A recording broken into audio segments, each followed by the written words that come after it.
Okay. Hey, it's Denny. Welcome to the Classic Rock Archive. And as you know, we go on the road and talk to different people.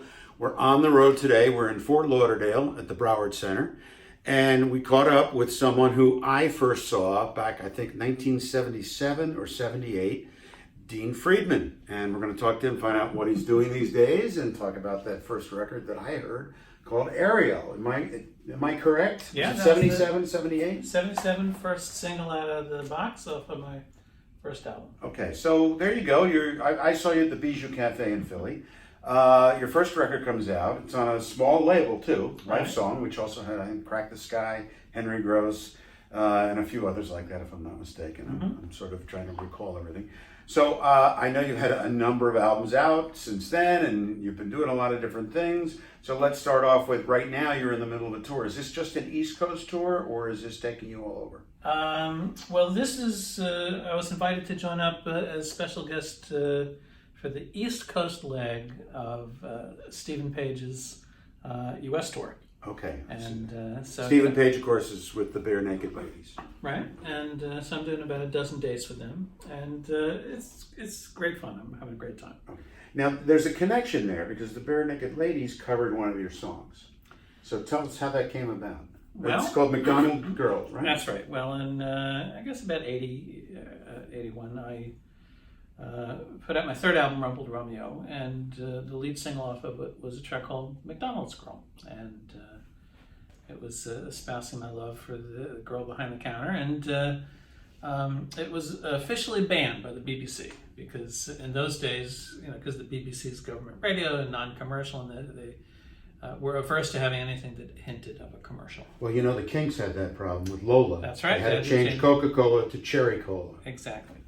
And so if you had changed it to White Castle, would that have flown or no? Yeah, I'm not convinced. And it was such a fundamental part of the chorus that I never really considered changing it. So it was frustrating when it was banned, but not too long thereafter, a then unknown group out of Canada called Barenaked Ladies did a cover version of it. I think at some radio promo concert, and the live version of it became one of their first airplay hits in Canada, and so that was satisfying. So after that, I invited Steve Page to sing some background vocals on my fourth album, Song for Grownups, and he was in the city and came by my studio and had a good time. And anyway, so we've been in touch ever since, and I was delighted to get the invite. Now, if I'm not mistaken, didn't McDonald's just recently license the song to use in a commercial? Yeah, it only took them 30 years. Right. So how did that, is that by chance, or did you have somebody send it to them? Or how did that come about? You know what? It was a song that, the little song that could, despite all the obstacles, it insisted on being heard. And, I always believed in this song because it's a pure pop song. So after Barenaked Ladies covered it, a group in the States called the Blenders did a cover version, which became a #1 record in Norway.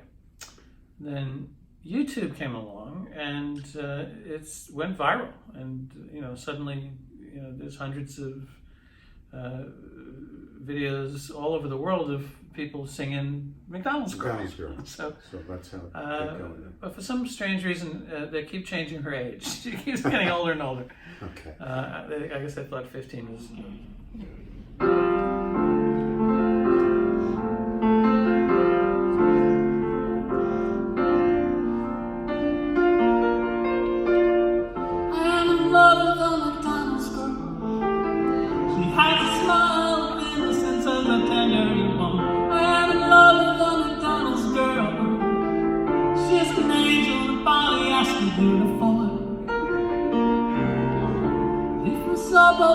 Every night, it's getting dark with golden arches light up the way. Turn the corner at the traffic light. Got my money and I rehearse what I'm gonna say. I'd like an order of fries, a quarter pounder of cheese. I love the light in your eyes when you go out with me, please. I am in love with the McDonald's girl. She has a smile of innocence, so tender and warm. I am in love with the McDonald's girl.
playing some other songs over the years. Lydia and Lucky Stars. You want to talk a little bit about those? Those are your early day hits, right?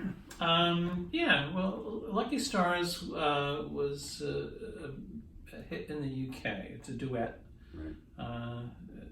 that I wrote, and it's sung by myself and a talented singer named Denny Somach. And when I'd been listening to a lot of country music while I was driving a taxi in New York to pay the rent. And at the time, there were not a lot of duets in pop music, but there's always been a long tradition. It's okay. Oh, you get to listen. You know what? This is my alarm saying that I should meet you for this interview. Well, here I am. Okay, great. So, So you're driving a cab in New York. So I was driving a cab in New York, listening to a lot of country music. At the time, there were not a lot of duets in pop music, but there's always been a long tradition of duets in country music. Mm-hmm. So in some ways, Lucky Stars was sort of my pop version of a country duet, filled with, marital strife and jealousy and squabbling, and almost like a mini musical pop song. And Lifesong Records didn't even want another record. They said, you're a solo singer-songwriter. What do you want to put a duet on this for? And I said, nah, it's a nice song. People will like it. Then when I delivered the whole album, they sat me down for a meeting and berated me for a whole hour, telling me I was a spoiled artist. I didn't listen to anybody, and I delivered a terrible record, and it wasn't as good as the first one. And I was really proud of what I'd done, and I knew I'd done a good job. I felt very confident of that, and I always thought they were a little, challenged. But that sort of underlined it for me. And fortunately, about a week after that meeting where they told me how horrible the record was, we got a telex from London. That tells you how long ago this was. Yeah, right, really. 78. And it said that it had entered the charts and was zooming up to the top, and they were just left scratching their heads. They couldn't figure it out. But I was pretty pleased. Talk about the song Lydia, because all your songs are sort of like stories, right? Okay. Well, Lydia's the kind of song that I guess I wrote in my wayward youth, and I used her roommate's name to try and protect the not so innocent, but her roommate got really annoyed about that. Mm-hmm.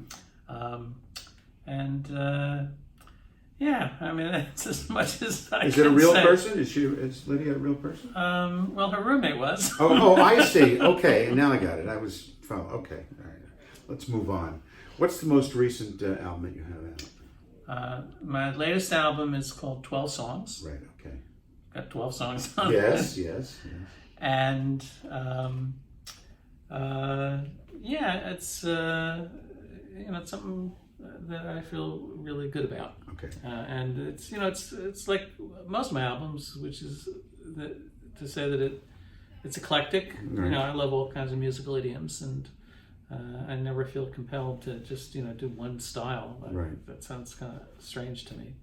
So it's got a whole big mix of jazz and pop and rock and folk. And Are you going to tell me that one of the songs is zooming up the charts in Finland? Or it seems like you've not yet. hits in other parts of the world, which is kind of interesting. I have, but I know you play England a lot. I do. It's a little bit of a schlep, but they're very enthusiastic and loyal audience, so I don't mind the commute. Okay. Now, if I'm not mistaken, you're credited as being one of the guys that came up with the crowdfunding idea of asking fans to buy the album before you make it. Am I correct in that? Well, you did it before it was fashionable. Well, there was a band called Marillion in the UK Yes. that did it first. Yes. But I did it pretty soon after them, and I guess I'm the first solo artist to do it. Yeah. Online on the internet. I'm Right. sure people have been doing it, for eons. I guess I was just sitting in a treehouse one day and I had a bunch of songs. I was eager to go back in the studio, but I didn't have to, wait. I didn't want to have to wait another decade to Right. convince some record label to give me permission to be a Right. recording artist. Right. So I wrote an email to the folks on my email list and said, look, I'd like to record. If you order it in advance, I'll be able to upgrade the studio, pay musicians, and I'll make a record. I was a little nervous that everyone would say, Dean, why don't you get a proper job? But enough people were real supportive of the idea. And, that's great. So I got to make the album, and I've been, crowdfunding my albums ever since. Okay. Now, I, of course, would be remiss if I didn't ask you about this whole thing that's happening with this other band that wrote this song called The Illegitimate Son of Dean Friedman. Would you give us the background for those of us that don't know, and how the story came about and what the whole story is? Sure. Well, I think more accurately, the song's called The Bastard Son. The Bastard Son. Okay, sorry.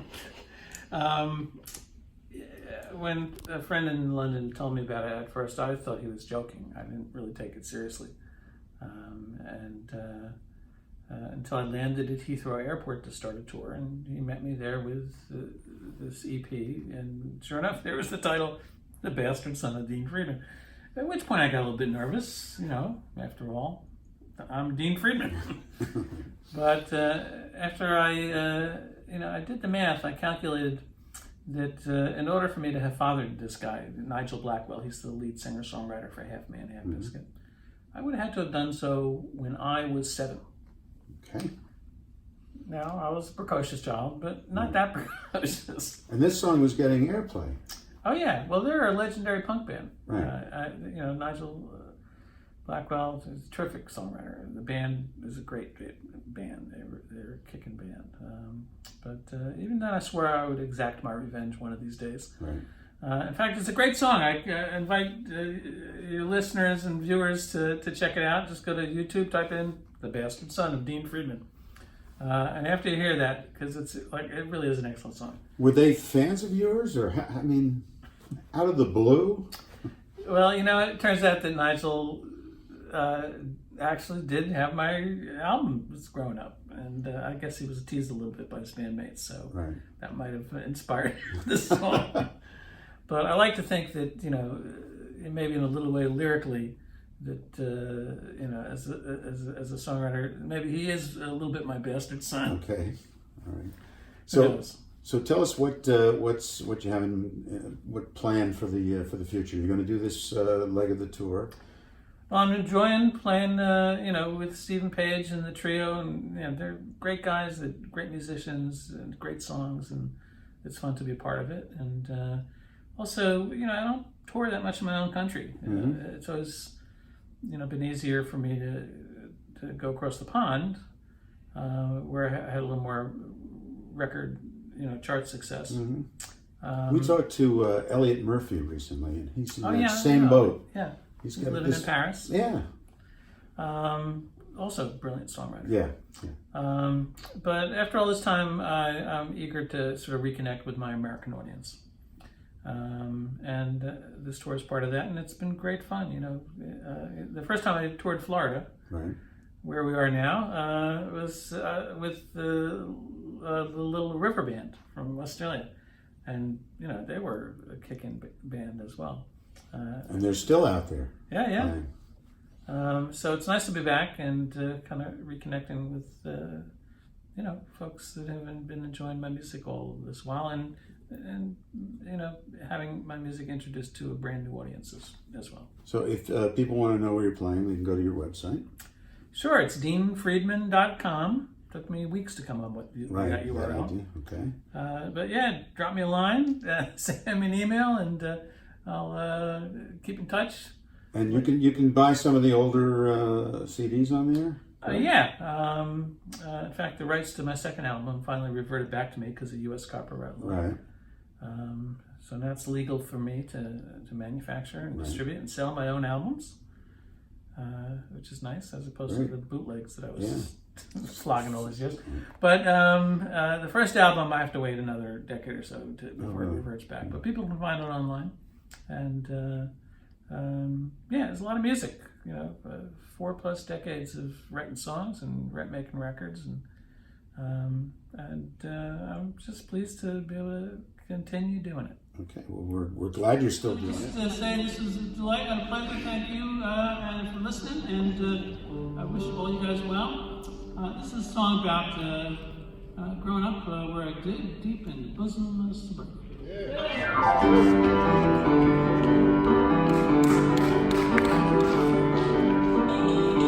Way on the other side of the Hudson, deep in the bosom of suburbia, I met a young girl. She sang my divine tears on my pillow at Ave Maria. Standing by the waterfall around this park, she's working for her friends at BAI. She's collecting waters in a paper cup.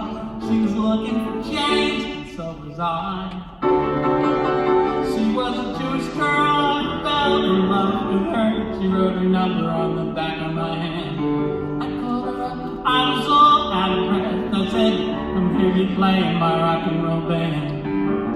Took a shower and I put on my best blue jeans. I picked her up in my VW van. She wore fashion styles with nothing underneath. I said, hi, she said, yeah, yes I am.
Thank you very much, Dave.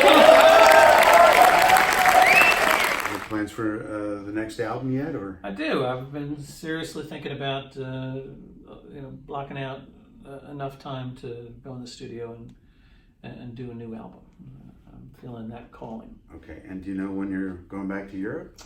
I generally tour for about a month in the spring and a month in the summer. And I break it up into 2 legs. Right. It's a long time to be away from home in one stretch. Okay. Well, great. I want to thank you. Dean Friedman has been our guest, and like I said, you can go to his website and check him out. We're going to post his tour dates here in the States, so you can catch him live, and I appreciate you taking time out. I hope we didn't disrupt your dinner or your sound check. Pleasure. Thanks for having me, and I'll hope you enjoy the gig. Okay. Thanks a lot. Take care. Okay.